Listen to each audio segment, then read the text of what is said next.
IAS की तैयारी कर रहे और यूपीएससी सिविल सर्विस एग्जामिनेशन का कंपटीशन लड़ रहे my dear friends and my dear family, एक बिहारी सब पे भारी परिवार में यूपीएससी सिविल सर्विस एग्जामिनेशन के honest and successful exam based preparation के लिए जो हमने मैराथन क्लास शुरू की है, उनके इकोनॉमिक्स क्लास में मैं आपका वेलकम करता हूं।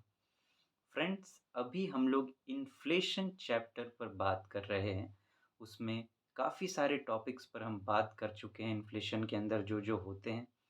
पिछले क्लास में हमने कंज्यूमर प्राइस इंडेक्स पर बातें की थी और आज हम लोग होलसेल प्राइस इंडेक्स पर बातें करेंगे।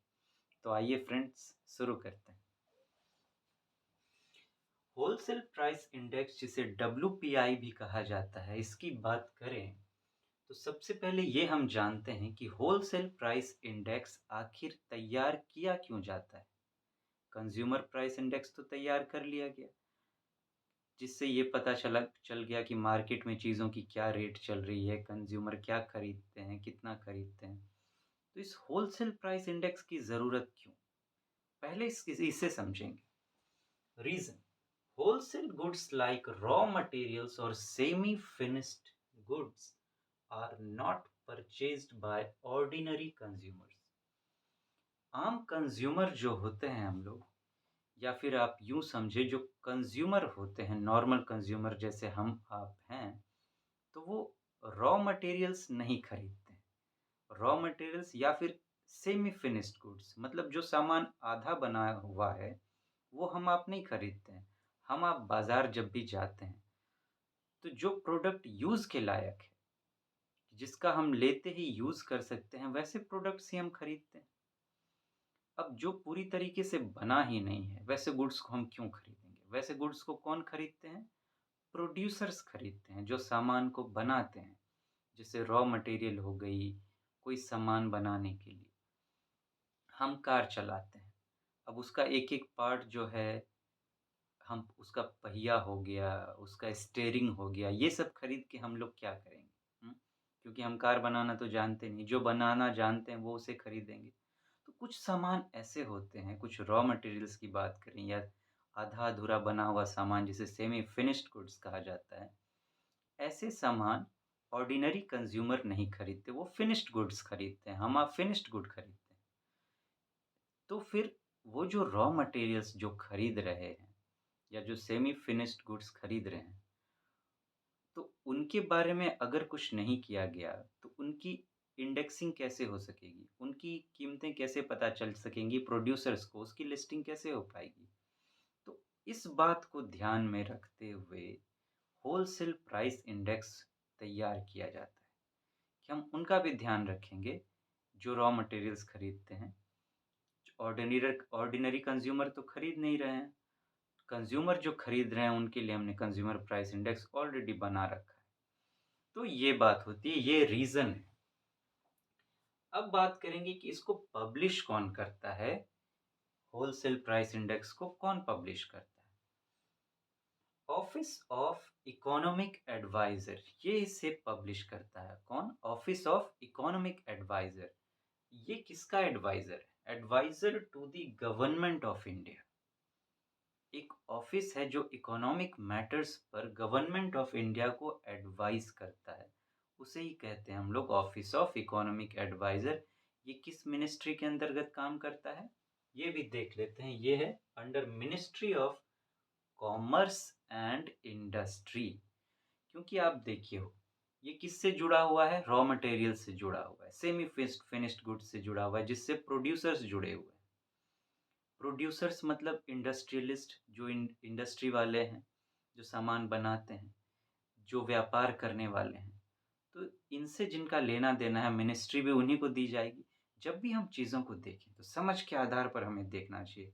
बस इस तरीके से रटना बहुत ही बेतुका सा हो जाएगा और हमारे लिए प्रॉब्लम भी क्रिएट करेगा कि हम इस तरीके से रट लें कि होलसेल प्राइस इंडेक्स जो है ऑफिस ऑफ इकोनॉमिक एडवाइजर तैयार करती है और उसे मिनिस्ट्री ऑफ कॉमर्स और इंडस्ट्री के अंतर्गत रखा गया है।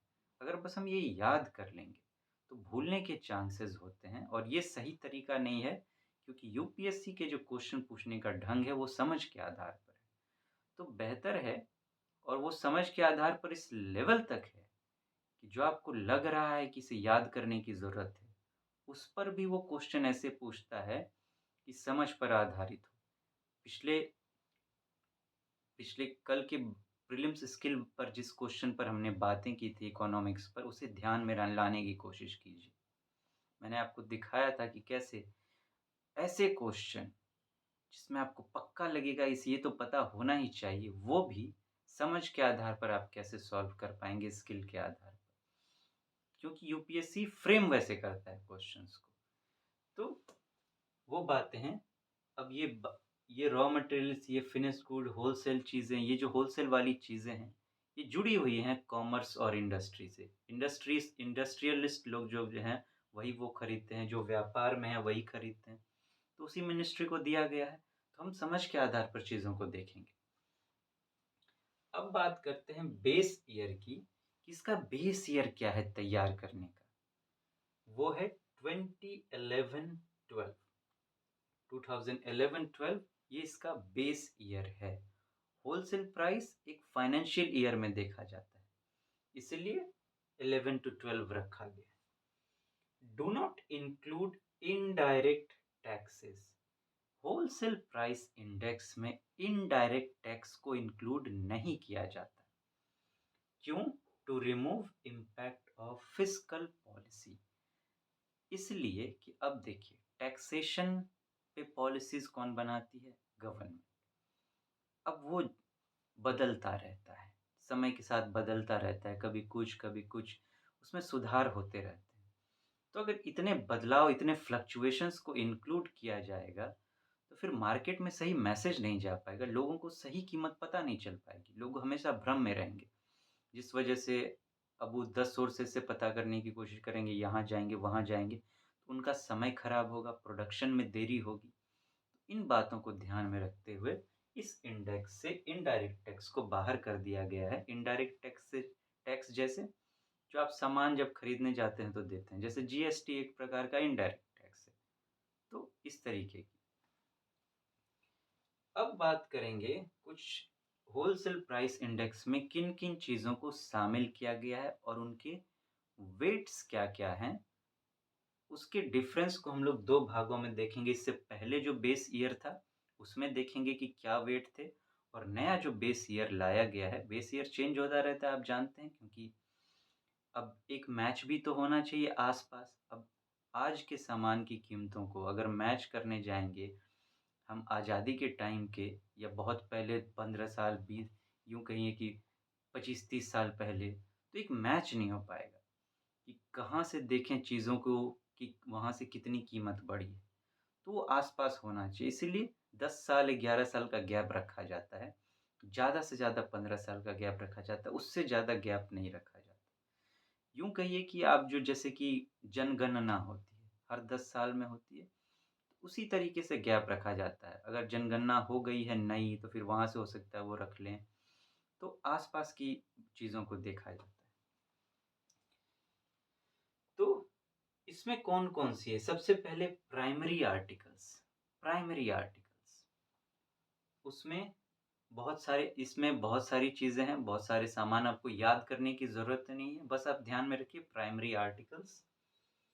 2004-5 में जो इसका वेट था वो था 20.12, जो 2011-12 में बढ़कर हो गया है 22.62। फ्यूल एंड पावर 2004-5 में इसका वेट था 14.91, अब इसका वेट हो गया 2011-12 में 13.15, मतलब थोड़ा सा घटा है। इसमें बढ़ा है, इसमें घटा है। मैन्युफैक्चर्ड प्रोडक्ट्स यहाँ था 2004-5 में 64.97 और 2011-12 में है 64.23। तो इसके भी वेट में थोड़ी सी कमी आई है। अब बात करेंगे कि क्वेश्चंस यहाँ से किस-किस तरीके के बन सकते हैं। यूपीएससी आपको यहाँ से पूछ सकता है कि इसे कौन पब्लिश करता है, तो आप इसे ध्यान में रखेंगे। बेस ईयर यूपीएससी पूछेगा, इसके चांसेस कम हैं। ये पूछ सकता है कि इसमें इनडायरेक्ट टैक्स इंक्लूड होता है या नहीं, ऐसा स्टेटमेंट आ सकता है। और इस पर क्वेश्चन यूपीएससी पहले भी पूछ चुका है कि किसकी वेट्स कितनी है, तो इस वेट को भी आप ध्यान में रखेंगे। हो सकता है कॉम्बिनेशन अलग मिक्स करके यूपीएससी यहाँ से भी क्वेश्चन पूछ सकता है आपको। तो इन 3 बातों का आप ध्यान रखेंगे। वैसे आप पूरा ध्यान रखें समझने के लिए। तो ये था फ्रेंड्स होलसेल प्राइस इंडेक्स। हम लोग फिर मिलेंगे, आगे और बातें करेंगे नेक्स्ट टॉपिक पर। तब तक आप अपना ध्यान रखें। Take very good care of yourself. See you soon my friends. All the best. Thank you so much.